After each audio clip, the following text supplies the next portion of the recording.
Toxic male and husband's ex crashed our anniversary party to say he married the wrong woman. I finally snapped, called Mill crazy, told off ex and Phil. Husband blamed me and now isn't speaking to me. Hi, I'm using a throwaway account because I have a lot of people added to my main account. So I'm in a bit of a pickle right now because of something that happened a few days ago and my husband has stopped speaking to me because of what I said. For context, my husband, I'll refer to him as Frank, and I have been married for 3 years. He's 33 and I'm 30. We dated for 2 years before that. This is my first marriage, but my husband has been married before. Interestingly enough, his ex-wife is still a part of his life because my mother-in-law is pretty much a demonic creature and hates me because she thinks that I'm the one who took away her son from her dear little daughter-in-law. Or maybe I should say, ex-daughter-in-law, which is something that she is still mad about. My husband's ex-wife, we will refer to her as Sandra, was his high school sweetheart. She moved in next door with her family when he was in high school, and since they spent a lot of time together, they ended up falling in love. They dated for a couple of years and after both of them had graduated from college, they decided to get married. They had even attended the same college because they couldn't bear the thought of being apart. After they got married, they had one good year before things started falling apart for them. Sandra had chosen to be a stay-at-home wife, but unfortunately, Frank had just started working, and he wasn't earning enough to support both of them and pay all the bills. But Sandra was determined to be a stay-at-home wife because she thought that it was a better lifestyle for her. The problem was that there wasn't much to do around the house, so Frank would tell her that she was just wasting her time and his money, so she needed to start looking for a job. That's how the fighting started, and then, instead of trying to fix things between them, my mother-in-law, let's call her Karen, decided to make things even worse for him. She planted the idea that having a baby would solve all their problems in Sandra's head, and that stupid woman actually believed her. She started insisting that they have a child so that it would solve all their problems and they could return to their state of marital bliss. But of course, Frank, like any other normal person, was against that idea. Because for starters, they barely had enough money to cover their own expenses. A child would just make matters worse for them financially. They could simply not afford to have a kid at that time. And secondly, he was still relatively young and hadn't even hit 25 yet. He hadn't thought about having kids before that age because let alone financially, he wasn't even mentally or emotionally prepared to have a baby. But since Karen had already planted that idea in Sandra's head, there was no taking it back. She became obsessed with the idea of having a child and she started accusing Frank of not loving her enough to have a baby with her because he didn't agree with her idea. Things only got worse, beyond that point, and eventually, Frank just cracked under pressure and filed for a divorce one day. They had already been fighting that week, and he said that he just couldn't take it anymore, so getting a divorce was the only solution. After that, it was the usual. There was a lot of drama and Karen was fully on Sandra's side. A lot of meaningless and false accusations were thrown around, where people were implying that maybe Frank had been having an affair and was simply trying to hide it. It was really hurtful because most of it came from his own mother, but eventually, they were able to work past their differences and continue to remain on good terms. Sandra also mellowed down considerably after the divorce had been filed and a lot of years were shared and she promised to change into a better woman for him eventually. But they did go through with the divorce because Frank wanted to give himself a real shot at being happy. So he continued to live in the apartment that he had been staying in, and Sandra moved back in with her parents. Sandra and Karen continued to remain on good terms and somehow, got even closer after the divorce because they lived in close proximity and would meet and talk to each other almost every day. While Frank continued to work on himself, and eventually, he landed a job in the company that I was working in. By the time I met him, he had already been divorced for a couple of years. I met Frank for the first time on his first day of work and that would be around 2.5 years ago. He sat at the desk opposite to mine and we weren't friends for the first few months. But then he struck up a conversation with me one day and we ended up becoming really good friends. Then he asked me out and I said yes. Since then we have been together and things were smooth sailing at first. I always knew for a fact that his mother was never going to like me. He had told me that she had some weird unresolved issues and had told me how she treated Sandra better than she treated him, which was given that he was her biological son, and she was just her daughter-in-law. He had told me everything about his first marriage and how it fell apart and I empathized with him. I thought that it was really sad and even before I had met his mother, I prepared myself mentally and I knew that she was not going to like me because she was apparently still holding out hope that Frank would go back to Sandra. And I was standing in the way of that, at least that's what she thought. So I had no expectations the first time that I met my husband's family. His father and his sister were relatively nice, but just like I had expected, Karen was cold, and she didn't even try to hide the fact that she wasn't on board with this relationship. Even though Frank had taken his time and hadn't introduced me to his family until we had completed almost 10 months of our relationship. His mother had known that he was dating me, but even then, when she met me, she made it very clear that I would never be welcome in the family. And to be very honest, I didn't really care for it. As long as Frank was on my side, I didn't care what his mother thought of me. Especially given the fact that I knew and was aware of a weird equation with her ex-daughter-in-law. I thought being in a position where she didn't like me would be still better than being the second Sandra or whatever. So, anyway, I knew about his first marriage and his mother's relationship with Sandra. I had also known about how in love the two of them had been in the initial stages of their relationship. I didn't think that, at any point, they could do anything to shock me even further. But then, after the first time that my husband introduced me to his family and brought me home, Sandra and Karen decided to team up against me.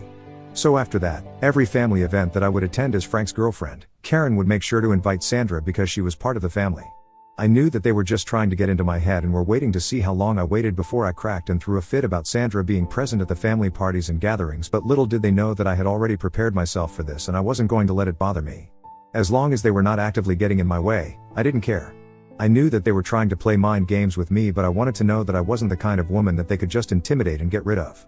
So for the years that I was dating, Frank and Sandra would be present everywhere and he and I would just ignore her and would even laugh about it once we got home because we knew that this was not the reaction that either of them had expected. This went on until we got married, and neither of them ever had the courage to actually come up to me and say anything. They would just stand in corners and lurk while shooting nasty looks at me and Frank, just because we were not playing into their hands and giving them the reaction or the outburst that they wanted. Then, Frank and I got engaged, and even after that, things were pretty great for us. It only started getting bad once we actually got married. Of course, Sandra was not invited to either the engagement party or the wedding because Karen was not in charge of the guest list there. But after marriage, most of the events and holidays were held at Karen's house. Be it Thanksgiving or Christmas or birthdays and anniversaries, Sandra was always invited. After our marriage, however, instead of just glaring at us from a distance, they started actively picking on me. It started off small and insignificant. They would just maybe make a remark or make some backhanded compliment about something that I was wearing or the way that I had done my makeup. And then they would erupt into giggles like a bunch of high school girls. That was pretty easy to ignore because it really didn't make a difference to me if they didn't like the way that I dressed or the way that I did my makeup. Their opinions on anything didn't matter to me, so it was very easy for me to ignore them at first. But then, they started getting bolder with their insults. They would say things to imply that maybe Frank had made a mistake by marrying me because now, he would have to get used to doing household work on his own because I would never have the time. I had been promoted over Frank a couple of months ago, and that's what they were making fun of, trying to emasculate my husband, saying things like they knew that I wore the pants in the family. It was orthodox and narrow-minded of them, but I didn't expect any better from them either. They would also say certain things like Frank had screwed up by letting go of Sandra because at least she would have made sure that they had a family of their own by the time he was in his mid-30s. But unfortunately, I would never be able to give him that, because apparently, I was too old to have kids now. Honestly, I don't even think that's true because I've heard of plenty of women who have successfully and easily given birth after 30 and sometimes, even after 35. They would bully me for the strangest things, and even though I would try really hard not to let their words get under my skin, it was becoming more and more difficult to let things slide since they were getting worse. Not only were they making fun of my appearance, but they would also mock things that were out of my control as well, like me getting promoted over Frank, and the way that I had not been raised well enough to know anything about being a good wife, and that Frank had really lost by letting go of Sandra.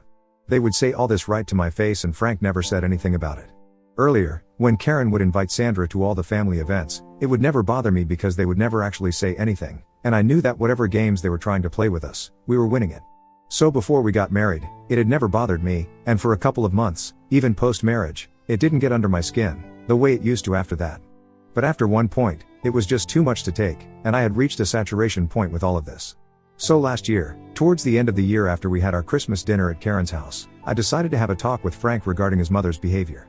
I knew that the way Sandra behaved was out of his control, so there was no point in talking to him about that and I didn't even blame him for it. But the one thing that he could do was talk to his mother and tell her that he didn't appreciate the way that the two of them were treating me. I knew that cutting her off was not going to be possible because cutting her out of our lives would mean that he would never be able to visit his father again.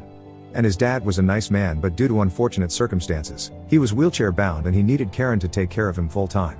We could move him in with us, and we had even suggested that a couple of times, but his father preferred to stay with Karen, for obvious reasons. She might not be a great mother, but she was a good wife.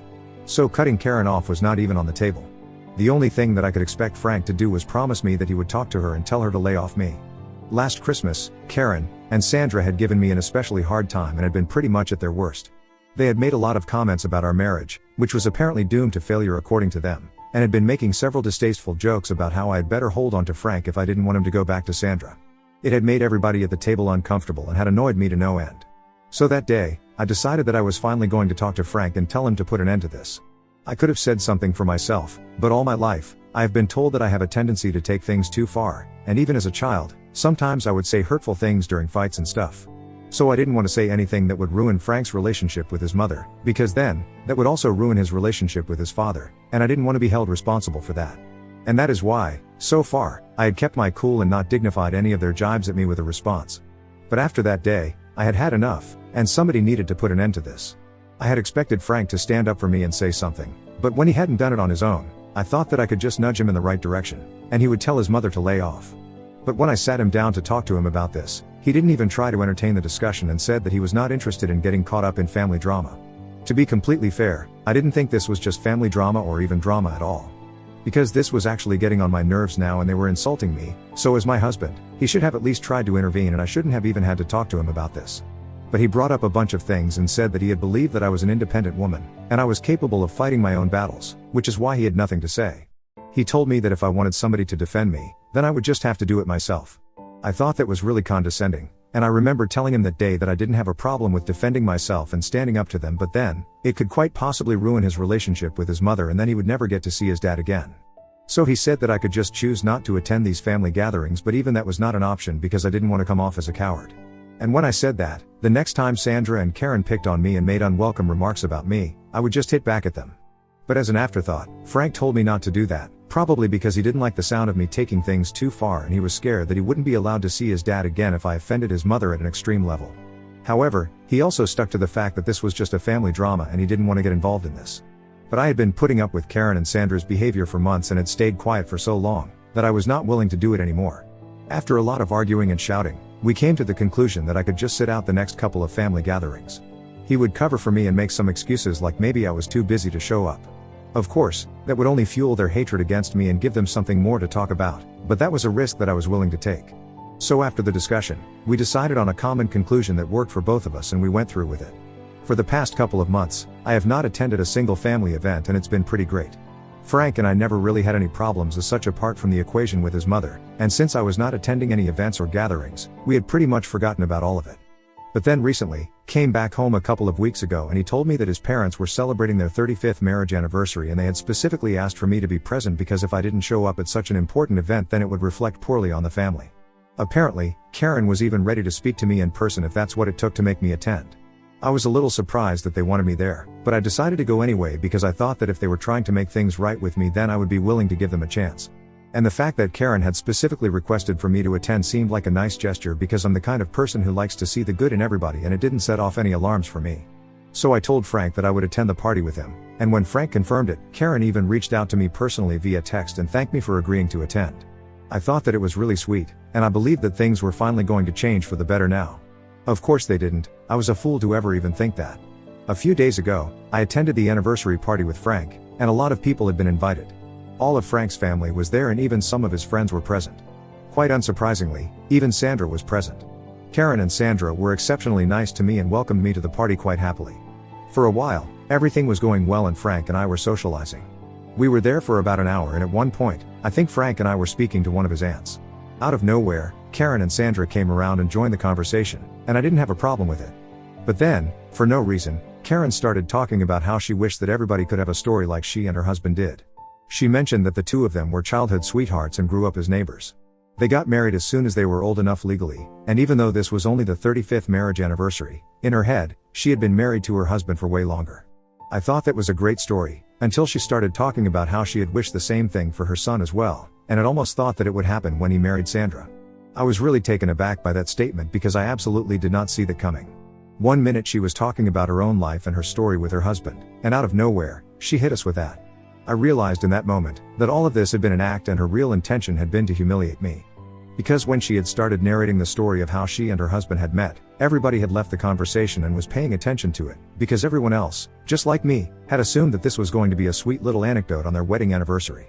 But of course, not. She had to make it about her favorite girl, Sandra, somehow. She didn't even look at me when she was talking about how much she wished that Frank had stuck it out with Sandra, instead of just leaving and getting a divorce when they hit a snag.